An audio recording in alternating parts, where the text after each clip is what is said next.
One एवं वन्य जीव संसाधन, इसमें हम पढ़ेंगे वन तथा वन में रहने वाले जो जीव जंतु हैं उनके बारे में। देखिए, ये संपूर्ण पृथ्वी पर सूक्ष्म जीवों के साथ साथ विशालकाय जीव भी निवास करते हैं।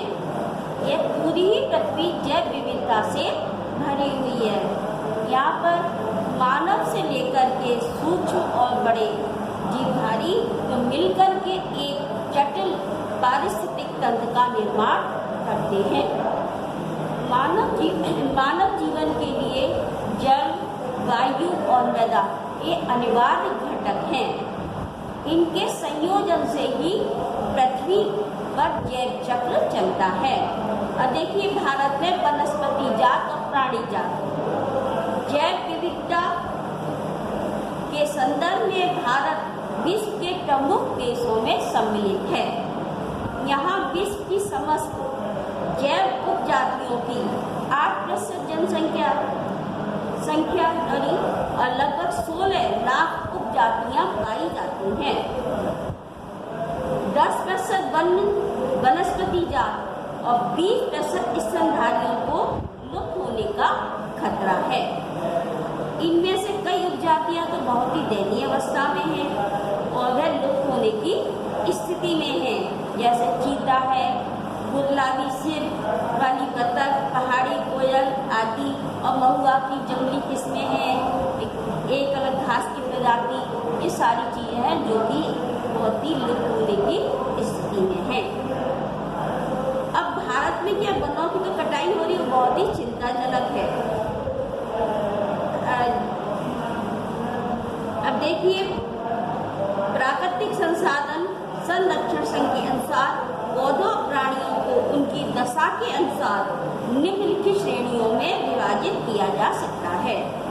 ये सामान्य जातियां, ये वे जातियां हैं जिनकी संख्या जीवित रहने के लिए सामान्य मानी जाती हैं, जैसे पशु है, साल है, चीड़ है, ये आदि। संकटग्रस्त जातियां वे जातियां हैं जिनका लुप्त होने का खतरा विद्यमान है, और विषम परिस्थितियां अगर ऐसी ही रही तो ये जातियां खत्म हो जाएंगी, अर्थात इनका जीवित रहना कठिन हो जाएगा, जैसे काला हिरण, मगरमच्छ, जंगली गधा, ये आदि जातियां हैं।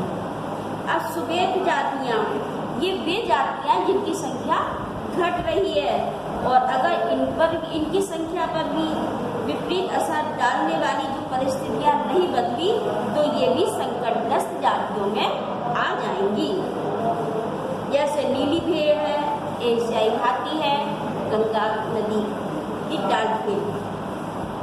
अब कुछ दुर्लभ जातियां हैं, इन जातियों की संख्या बहुत कम है। यदि इनको भी प्रभावित करने वाली परिस्थितियां नहीं बदली तो ये भी संकटग्रस्त जातियों में आ जाएंगी। अब स्थानिक जातियां, ये प्राकृतिक या भौगोलिक सीमाओं से अलग विशेष क्षेत्रों में पाए जाने वाली जातियां हैं, जैसे अंडमानी टील, निकोबारी कबूतर, अंडमानी जंगली सुअर और अरुणाचल के मैथुन, ये सारी जातियां हैं। लुप्त जातियां, ये वे जातियां हैं जो अपने निवास स्थान पर अनुपस्थित पाई गई हैं, और ये स्थानीय क्षेत्र, प्रदेश, देश, महाद्वीप यानी पूरी पृथ्वी से एक तरह से ये लुप्त हो चुकी हैं, जिनमें चीता और गुलाबी सिर वाली बतख सम्मिलित है। अब देखिए, जो प्रतिकूल कारक हैं वो कौन कौन से हैं। ये कुछ निम्नलिखित प्रतिकूल कारक हैं जिनके कारण कोई वनस्पति और जो प्राणी है बहुत ही उनका भयानक ह्रास हुआ है, जैसे कि रेलवे लाइनों का विस्तार, वनों को नष्ट करके कृषि भूमि का निर्माण, वानिकी, खनन क्रियाएं और बड़ी बड़ी विकास परियोजनाओं का निर्माण, पशु चारण, ईंधन के लिए कटाई, शिकार तथा पर्यावरणीय प्रदूषण, ये सारे कारण हैं। अब मानव की भी कुछ विभिन्न गतिविधियां हैं जिनसे वनस्पति वन को हानि हो रही है। तो देखिए, लकड़ी, छाल, पत्ते, रबड़, दवाइयाँ, भोजन, चारा, ये खाद, ये जो सारी चीजें हैं प्रत्यक्ष या अप्रत्यक्ष रूप से जो है वन या वन्य जीवों से ही प्राप्त होती है। अब इन वस्तुओं को प्राप्त करने के लिए मानव ने वनों एवं वन्य जीवों का बहुत ही बुरी तरह से इनको क्षति पहुंचाई है। अब रेल लाइन, कृषि, व्यवसाय, वाणिज्य, वानिकी, खनन क्रियाओं के कारण वनों का बहुत ही तेजी से विनाश किया गया है। और स्वतंत्रता के बाद कृषि भूमि के विस्तार के लिए भी वनों का विनाश हुआ है। अब झूम खेती, मध्य भारत में तो झूम खेती के लिए वनों को साफ कर दिया गया। अब विकास परियोजनाओं के कारण नर्मदा घाटी है जैसे, और नर्मदा घाटी क्षेत्र, यहाँ की लगभग 4 लाख हेक्टेयर जो वन है वो क्षेत्र जलमग्न हो गए हैं। पश्चिम बंगाल के बक्सर टाइगर रिजर्व में तो डोलोमाइट अयस्क के खान के कारण अनेक प्रजातियों के प्राकृतिक आवासों को नष्ट कर दिया गया है। वनों के निम्नीकरण और पशुचारण एवं ईंधन का जो कारण है,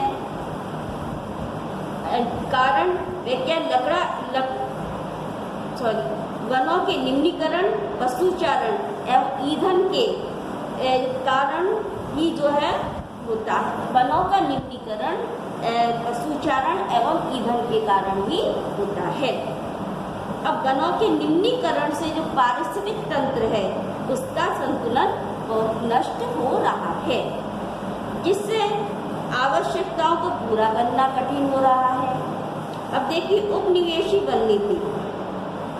भारत में उपनिवेश काल में वनों को सबसे अधिक क्षति पहुंची है, जैसे रेलवे लाइनों के विस्तार, कृषि के विस्तार, वाणिज्यिक, वानिकी, खनन क्रियाओं में जो अप्रत्याशित रूप से वृद्धि हुई है उसके ही कारण वनों का बहुत ही तीव्र गति से ह्रास हुआ है। अब वनों के संरक्षण के लिए कोई प्रयत्न नहीं किए गए हैं तथा औपनिवेशिक काल में भारत के कई क्षेत्रों में संवर्धन, वृक्षारोपण यानी वाणिज्य की दृष्टि से कुछ या एकल वृक्ष जातियों के बड़े पैमाने पर रोपण करने से अन्य दूसरी जातियां खत्म हो गई हैं। जैसे सागवान एकल रोपण से दक्षिण भारत में अन्य प्राकृतिक वन बर्बाद हो गए हैं। अब देखिए संसाधनों का असमान वितरण, जो यहाँ पर वन्य जीवों के आवासों का विनाश, जंगली जानवरों का शिकार, पर्यावरणीय प्रदूषण और जंगल की आग, जो आदि कारणों से भारतीय जैव विविधता कम हो रही है। वस्तुतः पर्यावरण विनाश का जो प्रमुख कारण संसाधनों का असमान वितरण ही है। अब यहाँ भारत में तो 5% जो धनी लोगों का संसाधन उपभोग है, देश के 25% गरीब लोगों से अधिक है। अब जैव संसाधनों के विनाश के कारण वन समुदाय के लोगों की जो सभ्यता और संस्कृति भी नष्ट हो रही है, जिससे अधिक कठिनाइयों का सामना करना पड़ रहा है। खाने पीने, औषधि, ईंधन आदि के लिए इनको भटकना पड़ रहा है। अतः वन एवं वन्य जीवन का नियोजन आवश्यक है। अब देखिए जैव विविधता को नष्ट होने से बचाने के लिए पेड़ पौधों का संरक्षण किया जाना बहुत आवश्यक है। अब जैसे गैर कृषि कार्यों से विनिर्माण आदि के लिए जो पेड़ पौधों को भी काटा नहीं जाना चाहिए। इससे पशु पक्षी भी नष्ट होने से बचे रहेंगे और जैव विविधता को भी नष्ट होने से बचाया जा सकता है और फिर वनों बचाया जा सकता है। इसलिए वनों, पशुओं, पक्षियों का संरक्षण बहुत ही आवश्यक है। अब संरक्षण के लिए भारत में क्या किया गया है? देखिए भारत में वन एवं वन्य जीवन का संरक्षण, पारिस्थितिक विविधता के लिए वनों का संरक्षण अनिवार्य है। वनों के संरक्षण से जल, मृदा, वायु जैसे जो आवश्यक घटक हैं उनका फिर से सृजन होता रहता है। इसीलिए संरक्षकों ने वन एवं वन्य जीवों को संरक्षित करने की मांग की है। ऐसी स्थिति में भारत सरकार ने भारतीय वन्य जीवन रक्षण अधिनियम 1972 को लागू करके वनों एवं वन्य जीव संरक्षण के लिए विभिन्न कार्यक्रम संचालित किए। इसके अंतर्गत संकटग्रस्त जातियों के बचाव पर शिकार प्रतिबंध, वन्य जीव आवासों का कानूनी रक्षण तथा जंगली जीवों के व्यापार पर रोक लगाने पर बल दिया है। केंद्र सरकार एवं राज्य सरकारों ने राष्ट्रीय उद्यान एवं वन्य जीव पशु विहार स्थापित किए हैं। केंद्र सरकार ने कई परियोजनाओं को संस्तुति प्रदान की, जिसका उद्देश्य इस गंभीर संकट में पड़े कुछ विशेष वन प्राणियों को सुरक्षा प्रदान करना था। अब इन प्राणियों में बाघ, एक सींग वाला गैंडा, काश्मीरी हिरण तथा अंगूर, 3 प्रकार के मगरमच्छ, एशियाई शेर और अन्य प्राणी सम्मिलित हैं। इसके साथ ही भारतीय हाथी, काला हिरण, चिंकारा, भारतीय गौड़ागन, हिम तेंदुओं आदि के शिकार और व्यापार पर प्रतिबंध लगाकर उनका संरक्षण किया जा रहा है। कीटों का संरक्षण करने के लिए वन्य जीव अधिनियम सन 1980 और 86 के अंतर्गत सैकड़ों तितलियों, पतंगों, भृंगों और ड्रैगन फ्लाई को भी संरक्षित जातियों में सम्मिलित किया गया। इसमें पौधों की 6 जातियों को भी सम्मिलित किया गया है। अब देखिए, वन संरक्षण के लिए और भी बहुत सारे ये योजनाएं हैं। एक बाघ योजना, एक्स्ट्रा शॉर्ट में देखिएगा। वन्य जीव संरचना में बाघ एक महत्वपूर्ण जंगल जाति है। 1973 में वन अधिकारियों ने देखा कि देश में 20वीं शताब्दी के आरंभ में बाघों की संख्या और घटकर कम रह गई है, तो बाघों को मारकर उनके व्यापार के लिए चोरी करना, आवासीय स्थलों का सिकुड़ना, भोजन के लिए आवश्यक जंगली उपजातियों की संख्याओं का कम होना, जनसंख्या में वृद्धि, बाघों की घटती जनसंख्या एक प्रमुख कारण है। तो बाघों की खाल का व्यापार, उनकी हड्डियों का एशियाई देशों में परंपरागत औषधियों उपयोग होने के कारण यह जाति विलुप्त होने की स्थिति में पहुंच गई है। भारत और नेपाल दुनिया के जो 2/3 बाघों को आवास उपलब्ध करवाते हैं, अतः ये देश ही शिकार, चोरी या कानूनी व्यापार करने वालों के मुख्य निशाने पर हैं। अब देखिए, प्रोजेक्ट टाइगर विश्व की सबसे अच्छी वन्य जीव परियोजनाओं में से एक है। इसकी शुरुआत 1973 में हुई थी।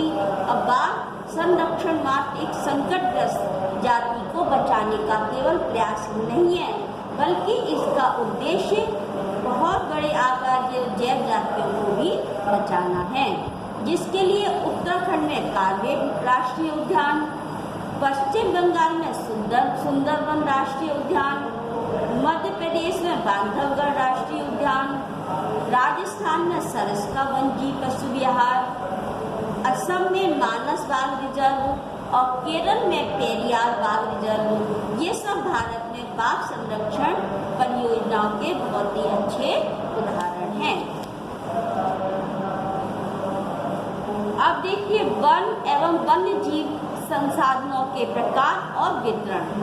हमारे देश में वन और वन्य जीव संसाधनों का जो प्रबंधन सरकार के अधीन कार्य कर रहे वन विभाग और वन संबंधित अन्य संबंधित विभागों द्वारा किया जा रहा है। अब वन प्रबंधन के कार्य को निम्नलिखित प्रकार से वर्गीकृत किया गया है। एक है आरक्षित वन। इस वन में देश में आधे से अधिक वन क्षेत्र आरक्षित वन घोषित किए गए हैं। आरक्षित वनों को सर्वाधिक मूल्यवान माना जाता है। अब लक्षित वन है। वन विभाग के अनुसार देश के कुल वन क्षेत्र का 1/3 हिस्सा लक्षित वन के अंतर्गत है। इन वनों को और अधिक नष्ट होने से बचाने के लिए इनकी सुरक्षा की जाती है। अवर्गीकृत वन अन्य सभी प्रकार के वन बंजर भूमि जो सरकार, व्यक्तियों और समुदायों के स्वामित्व में होते हैं, वे वर्गीकृत वनों के अधीन होते हैं। अब आरक्षित एवं अरक्षित वनों का संरक्षण इमारती लकड़ियों व अन्य वन पदार्थों के लिए भी किया जाता है। स्थायी वनों के अंतर्गत सर्वाधिक क्षेत्र मध्य प्रदेश में है, जो कुल वन क्षेत्र का 75% है।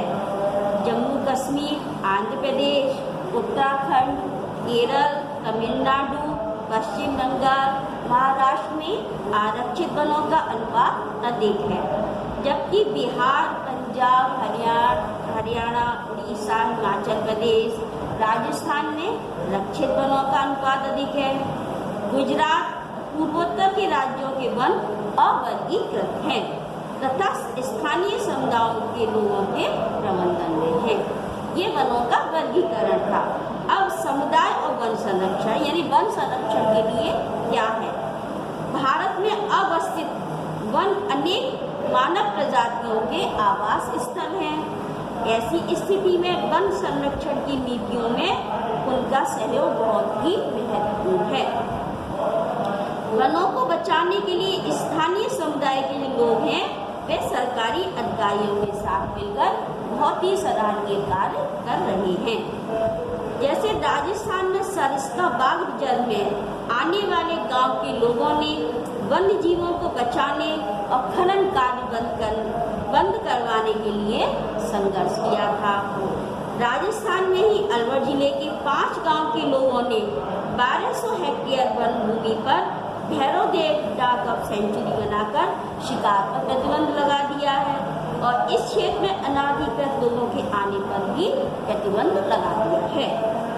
अब पवित्र पेड़ों के झुरमुट विविध दुर्लभ जातियों की संपत्ति। देखिए, प्रकृति की पूजा सदियों पुराना जनजातीय विश्वास है। मतलब हमारे यहाँ प्रकृति की पूजा बहुत पुराने समय से की जाती है और जिसका आधार प्रकृति के हर रूप की रक्षा करना है। इन्हीं विश्वासों ने विभिन्न वनों को मूल एवं कौमार रूप में बचाकर रखा है। अर्थात हम जिनकी पूजा करते हैं उन वनों को, उन पेड़ों को नहीं काटा जाता, जिन्हें पवित्र पेड़ों के झुरमुट कहते हैं, यानी देवी देवताओं के वन। तो वनों के इन भागों में न तो स्थानीय लोग ही घुसते हैं और न ही किसी और को वो छेड़छाड़ करने देते हैं। कुछ समाज कुछ विशेष पेड़ों की पूजा करते हैं जो आदिकाल से इसलिए वो उनका संरक्षण करते आ रहे हैं। जैसे छोटा नागपुर क्षेत्र में मुंडा और संथाल जनजाति है, वह बहुआ कदम के पेड़ों की पूजा करते हैं। उड़ीसा और बिहार की जनजातियां शादी के दौरान इमली और आम के पेड़ की पूजा करती हैं और हम में से तो बहुत से व्यक्ति पीपल और वट वृक्ष को भी पवित्र मानते हैं। तो भारतीय समाज में अनेक संस्कृतियां हैं और प्रत्येक संस्कृति में प्रकृति और इसकी कृतियों को संरक्षित करने के पारंपरिक तरीके हैं। आमतौर पर झरनों, पहाड़ी चोटियों, पेड़ों, पशुओं को पवित्र मानकर उनका संरक्षण किया जाता है। आप अनेक मंदिरों के आसपास बंदर, लंगूर पाएंगे, जिनको जो उपासक लोग होते हैं वो खिलाते पिलाते रहते हैं और मंदिरों के भक्तों में उनको गिरते हैं। राजस्थान में बिश्नोई गांवों के आसपास काले हिरण, चिंकारा, नीलगाय और मोरों के झुंड देख सकते हैं। वहाँ के समुदाय का वह एक अभिन्न हिस्सा है और कोई उनको नुकसान नहीं पहुँचाता है। अब देखिए, हमारे आसपास ऐसा कोई विशेष रीति रिवाज नहीं है जिससे पर्यावरण बचाव और संरक्षण में बेहद जन भागीदारी हो, किंतु इतना अवश्य है कि कुछ लोग अपने पूर्वजों की याद में पौधों को लगाते भी हैं। और देखिए, वन संरक्षण हेतु आंदोलन एवं और विभिन्न प्रयास, मतलब और क्या क्या प्रयास किए गए। भारत में वन संरक्षण हेतु समय समय पर विभिन्न प्रकार के आंदोलन भी हुए, जैसे चिपको आंदोलन के अंतर्गत हिमालय क्षेत्र में वनों की कटाई पर रोक लगाकर स्थानीय पौधों की जातियों का सामुदायिक वनीकरण अभियान बहुत ही सफल रहा। इसी प्रकार टेहरी के किसानों का बीज बचाओ आंदोलन भी बिना रासायनिक उर्वरकों के फसल उत्पादन में सफल रहा। 1988 में पारित प्रस्ताव संयुक्त वन प्रबंधन कार्यक्रम ने क्षरित वनों का प्रबंधन एवं पुनर्निर्माण करने पर महत्वपूर्ण भूमिका निभाई। पर्यावरण का विनाश रोकने एवं पुनर्निर्माण में स्थानीय समुदायों को सम्मिलित करके महत्वपूर्ण परिणाम प्राप्त किए जा सकते हैं। अतः भारत में पर्यावरण का संरक्षण करने में स्थानीय समुदाय को भी सम्मिलित करना आवश्यक है। बच्चों, आज आपका ये लेसन पूरा हो गया, आपको इसका होमवर्क मिल जाएगा। ठीक है।